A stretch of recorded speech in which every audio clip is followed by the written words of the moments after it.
नमस्कार विद्यार्थियों। टीकाकरण हमारे शरीर के अंदर हमारी जो प्रतिरक्षा प्रणाली है उसको मजबूत बनाता है। यह एक बहुत ही हमारे शरीर के लिए आवश्यक होता है।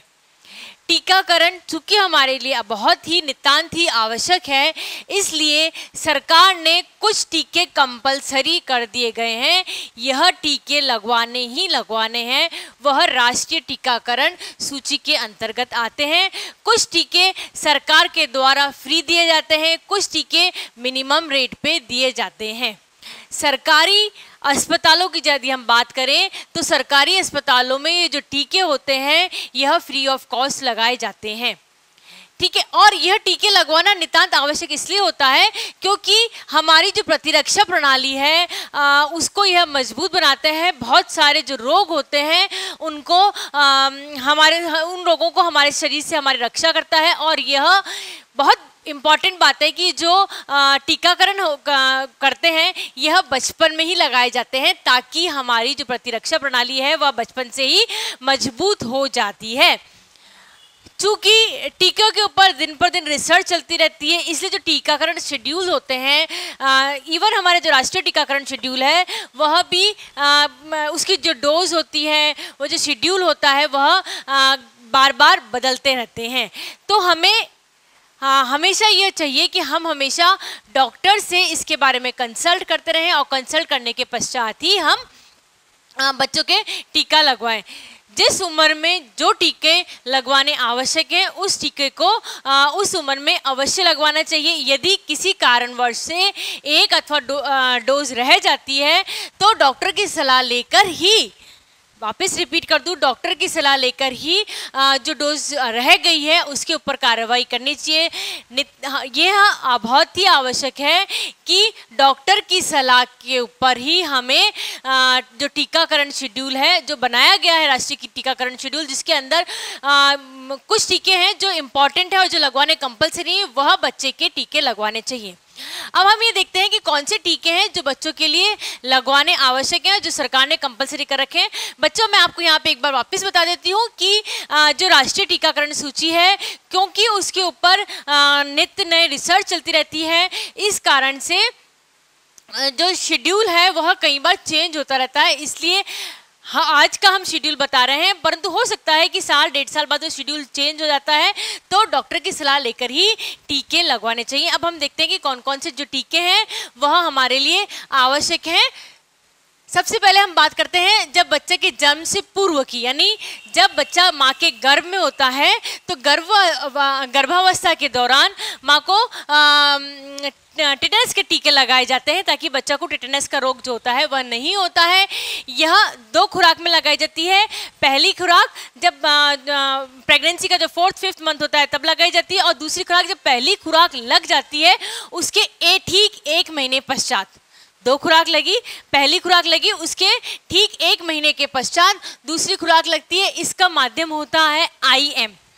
अब IM का माध्यम का तात्पर्य होता है कि हम ऊपरी बाह के ऊपर लगाते हैं, जिस जगह पे लगाते हैं ऊपरी बाह के ऊपर लगाया जाता है। बच्चों, एक बात और, टीका लगाने का निश्चित स्थान होता है शरीर के अंदर।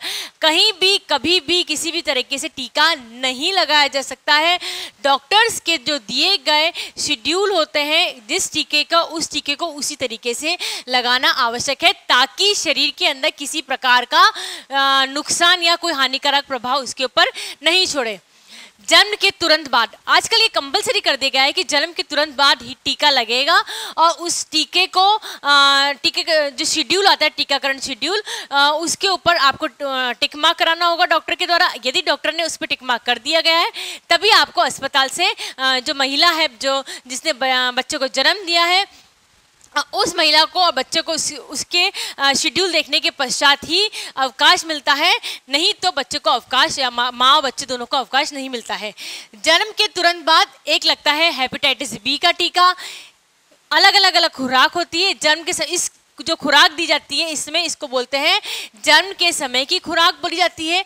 इसका माध्यम भी IM होता है और यह बाई मध्य जांघ आगे और ऊपर सिरे पे दी जाती है। वापस रिपीट कर देती हूँ, यह IM खुराक दी जाती है इसके अंदर, और यह बाई मध्य जांघ के आगे व ऊपरी हिस्से पे दिया जाता है।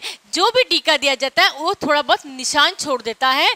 तो यह जानने के लिए कि वह टीका लगा है अथवा नहीं है, तो पर्टिकुलर जगह दीदी सबकी पर्टिकुलर जगह है, क्योंकि सभी की एक पर्टिकुलर जगह है, इसलिए यह पहचानने में बहुत आसानी हो जाती है कि टीका लगा अथवा नहीं लगा है। नेक्स्ट हम बात करते हैं, जन्म के तुरंत बाद पोलियो की डोज दी जाती है। पोलियो की जो डोज दी जाती है उसकी खुराक का नाम दिया गया है 0 खुराक, और यह मुंह के द्वारा दी जाती है, क्योंकि यह ओरल दी जाती है, 2 बूंद दी जाती है, इसलिए इसको मुंह के द्वारा दी जाती है। नेक्स्ट हम बात करते हैं BCG के टीके की। BCG का टीके भी जन्म के तुरंत बाद दिया जाता है, और इसके जो खुराक का नाम दिया गया है उसका नाम भी यह दिया गया है जन्म के तुरंत बाद की खुराक। यह ID के द्वारा दी जाती है, और इसका जो स्थान है बाईं बाह के जो लेफ्ट बाह होती है, लेफ्ट बाह के ऊपरी हिस्से के ऊपर इस जगह पे आप भी देखिएगा, आपके यहाँ पे पॉइंटेड से गोल गोल से निशान होंगे, डेट इज ऑफ BCG का टीका दिया गया है। बच्चों कहते ये हैं, रिसर्चेज ये चल रही है कि इंडिया में जो कोरोना महामारी हो रही है, कोरोना महामारी बच्चों में कम फैल रही है, इसका कारण क्या है? BCG की जो खुराक दी जाती है बच्चों को टाइम टू टाइम, उसके कारण से जो उसका पॉजिटिव असर ये होता है, कोरोना महामारी बच्चों के अंदर हिंदुस्तान में कम होती है। तो ये कहाँ दी जाती है? बाईं भाग के ऊपरी भाग पे दी जाती है। इसके बाद हम बात करते हैं कि जब बच्चा 6 सप्ताह का हो जाता है, 6 सप्ताह का मतलब जब बच्चा 1.5 माह का हो जाता है, तब कौन कौन से टीके दिए जाते हैं। सबसे पहले कि हम बात करेंगे पल्स पोलियो टीके की। पहले जब जन्म के बाद हमने टीका दिया था तब हमने उसकी खुराक का नाम दिया था 0 खुराक। अब इसकी ये पहली खुराक होगी, यह भी ओरल माध्यम से दी जाएगी। चूंकि ये ओरल माध्यम से दी जाती है इसलिए यह मुंह के द्वारा दी जाती है। फिर हम बात करते हैं रोटा वायरस की। रोटा वायरस की भी ये पहली खुराक है, यह भी ओरल के द्वारा दी जाती है, यानी कि इसका किस स्थान पर दी जाएगी? यह मुंह के द्वारा दी जाती है। नेक्स्ट हम बात करते हैं PVC की। यह भी पहली खुराक है, यह IM के द्वारा दी जाएगी, यानी दाईं जांघ के ऊपरी हिस्से पर इसका इंजेक्शन लगाया जाता है। हम वापस रिपीट कर देते हैं, आपको यहाँ पे पर्टिकुलर जगह पर ही टीकाकरण किया जाता है, ताकि डॉक्टर इजीली आइडेंटिफाई कर सकते हैं कि इस स्थान पर यह निशान दिख रहा है, यानी कि इधर टीका लगा हुआ है। फिर हम बात करते हैं पेंटावेंट की। पेंटावेंट की भी यह बच्चे को पहली खुराक है, पहली खुराक है, यह IM के माध्यम के द्वारा दी जाती है, और यह बाईं जांघ के ऊपरी हिस्से पे इसका टीका लगाया जाता है। फिर हम बात करते हैं 10 सप्ताह पे। जब ये खुराक दी जाती है उसके 1 माह के पश्चात, है ना, मैक्सिमम 1 माह के बाद तक हम ये खुराक दे सकते हैं। 10 सप्ताह के बाद भी दे सकते हैं आप। डोज होती है इसकी इस अंतराल से इस अंतराल के मध्य में दे सकते हैं। पोलियो की बात करते हैं। पोलियो की सेकंड खुराक होगी, फर्स्ट खुराक हमने यहाँ बच्चे को दे चुके हैं। सेकंड खुराक होगी, यह भी ओरल के द्वारा दी जाएगी, और चूंकि यह ओरल के द्वारा दी जाती है, यानी कि यह मुंह के माध्यम से दी जाती है। सेम रोटा वायरस की बात करते हैं। रोटा वायरस की यह सेकंड खुराक है, फर्स्ट खुराक हम यहाँ दे चुके हैं, यह सेकंड खुराक है। सेकंड खुराक ओरल की दी जाएगी और यह मुंह के माध्यम से दी जाती है। नेक्स्ट हम बात करते हैं पेंटावेंट की। पेंटावेंट की यह पहली खुराक हमने कब दी थी? 6 सप्ताह पे। दूसरी खुराक हम दे रहे हैं 10 सप्ताह के अंतर्गत। यह IM के द्वारा जाती है और इसका टीका बाई जांघ, यह बाई जांघ के आगे एवं बाहरी हिस्से के ऊपर लगाया जाता है। जहां हमने पहली खुराक का टीका लगाया था वहीं हम दूसरी खुराक का भी टीका उसी स्थान पे आसपास उसी स्थान के उसका टीका लगाया जाता है। नेक्स्ट हम बात करते हैं 14 सप्ताह पर। 14 सप्ताह पर पोलियो की डोज जाती है। पहले हमने 2 डोज दे चुके हैं, तो इस डोज का नाम होगा थर्ड खुराक। यह भी ओरल के द्वारा दी जाएगी माध्यम से, और यह मुंह के द्वारा दी जाती है।